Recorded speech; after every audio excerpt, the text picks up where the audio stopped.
মৌলিক সংস্কারের জন্য সরকারকে আবারও যৌক্তিক সময় দেওয়ার কথা বললেন জামায়াতে ইসলামীর আমির ডক্টর শফিকুর রহমান। আর বাংলাদেশকে পিছিয়ে দিতে জুলাই বিপ্লবের পক্ষগুলোর মধ্যে অনৈক্য সৃষ্টির চক্রান্ত চলছে বলে অভিযোগ করলেন দলটির সেক্রেটারি জেনারেল অধ্যাপক Mia Golam Parwar. Forum of diploma engineers বাংলাদেশের ২৭তম প্রতিষ্ঠা বার্ষিকী উৎসবে এসব কথা বলেন তারা। অর্ণব গফুরের রিপোর্ট। রাজধানীর ডিপ্লোমা ইঞ্জিনিয়ার্স ইনস্টিটিউশনে এ অনুষ্ঠানে শুধু নিজেকে নিয়ে না ভেবে দেশকে নিয়ে ভাবতে ইঞ্জিনিয়ার সহ পেশাদারদের প্রতি আহ্বান জানান জামায়াতের আমির। স্বার্থপরতার কারণে দেশ পিছিয়ে আছে উল্লেখ করে ক্ষমতায় গেলে রাজনৈতিক দলগুলো মানুষের কথা ভুলে যায় বলে আফসোস করেন ডাক্তার শফিকুর রহমান। আমরাই যখন আবার নির্বাচিত হয়ে কোনো সময় ক্ষমতায় যাওয়ার সুযোগ পাই, তখন এই কথা অন্তত 5 বছরের জন্য ভুলে যাই যে একদিন এটা বলেছিলাম। গণ অভ্যুত্থানের মধ্য দিয়ে জন আকাঙ্ক্ষার প্রতিফলন তাদের মাধ্যমে কিছু জনগণ দেখতে চায়।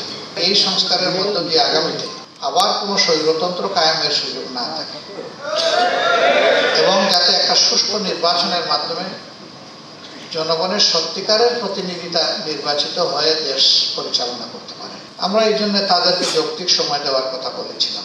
জুলাই বিপ্লব একটি মানবিক দেশ গঠনের দারুণ সুযোগ তৈরি করেছে উল্লেখ করে ষড়যন্ত্রকারীদের প্রতিহতে দেশবাসীকে সতর্ক থাকার আহ্বান জানান জামায়াতের সেক্রেটারি জেনারেল। আমরা আর আমাদের এই দেশ গড়ার জন্য আমরা বিভেদ করব না, অনৈক্য করব না।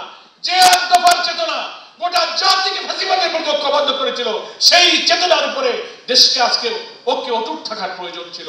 কিন্তু আমরা দেখতে পাচ্ছি, দুঃখজনক হলেও দেশ এবং বিদেশের থেকে অনেক চক্রান্ত, অনেক ষড়যন্ত্র করে ফ্যাসিবাদ বিরোধী আন্দোলনে যারা রাজপথে ছিলেন, ময়দানে ছিলেন, রক্ত দিয়েছেন, জীবন দিয়েছেন, তাদের ঐক্যে ফাটল ধরাবার জন্য একটা প্রচেষ্টা কিন্তু এখন অব্যাহত আছে। এদিকে ন্যাশনাল ডক্টরস ফোরাম আয়োজিত জাতীয় চিকিৎসক সমাবেশে বৈষম্যহীন ও মানবিক দেশ গঠনে ডাক্তারদের কার্যকর ভূমিকা রাখার আহ্বান জানান জামায়াতের আমির।